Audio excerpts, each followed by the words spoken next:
Hello everyone, welcome to my channel. So आज की video में हम देखने वाले हैं बीएससी नर्सिंग फर्स्ट सेमेस्टर का सिलेबस एनाटॉमी का, जो कि आईएनसी के अकॉर्डिंग है कि हमें कौन कौन से टॉपिक पढ़ने हैं, कौन कौन सी यूनिट का क्या है सिलेबस में, वो चीज़ हम देखने वाले हैं। तो ये सिलेबस जो है ये आईएनसी का ही है, तो आप इसको ध्यान से देख लीजिएगा कि आपको कौन कौन से टॉपिक, कौन कौन सी यूनिट कवर करने हैं। अगर आपने नहीं देखा है तो अगर आपने देख लिया तो बहुत अच्छा है, आप एक बार फिर से देख लीजिएगा।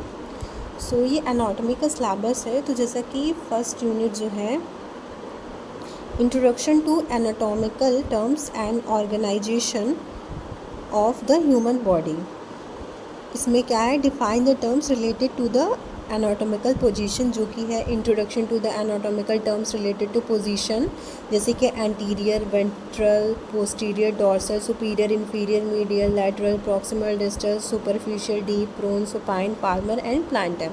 तो ये सारी चीज़ें भी हमें पढ़नी है, जो कि अगर आप बुक लोगे तो उसमें आपको ये कंटेंट दिया हुआ होगा, तो आप इससे मैच करके पढ़ना कि आपको कौन सा क्या पढ़ना है, क्योंकि कुछ एक्स्ट्रा चीज़ें भी दी होती हैं जो हमें यूज़ की नहीं होती हैं। तो आप एक बार इसको मैच करके पढ़िएगा तो आपके लिए अच्छा रहेगा।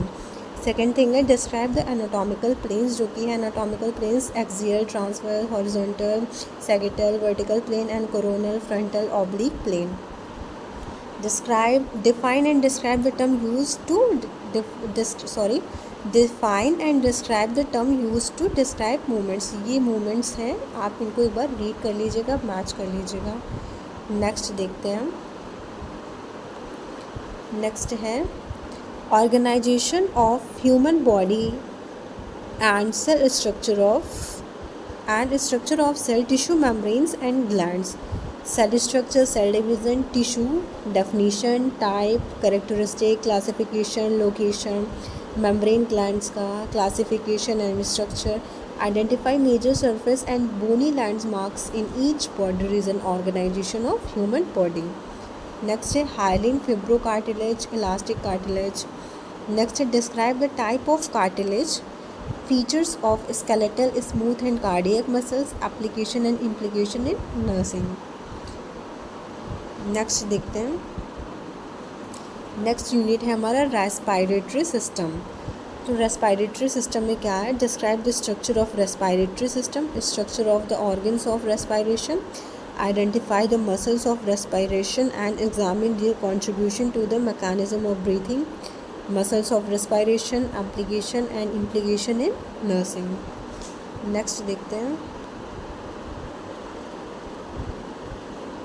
नेक्स्ट यूनिट है the digestive system, unit third. Describe the structure of digestive system, structure of alimentary canal and accessory organs of digestion, application and implication in nursing. Fourth unit है हमारा the circulatory and lymphatic system. Describe the structure of circulatory and lymphatic system, जिसमें included है structure of blood components, blood vessels, arterial, venous system, position of heart related to the associated structure, chambers of heart, layers of heart, heart valves, coronary arteries, nerves and blood supply to heart, lymphatic tissue, veins used for IV injection, application and implication in nursing।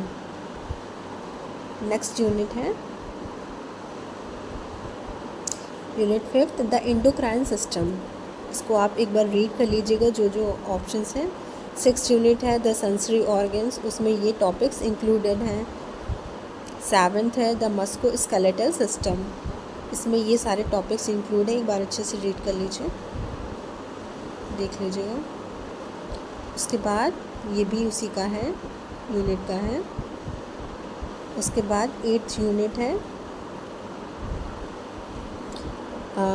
The renal system, इसमें included structure of kidney, uterus, bladder, urethra, application implication in nursing. Next है the reproductive system, the structure of male reproductive organ, structure of female reproductive organ, structure of breast.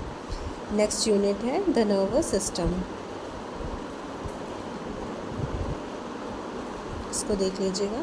तो ये इतना जो है हमारा syllabus है anatomy का, इतने टॉपिक्स इंक्लूडेड हैं।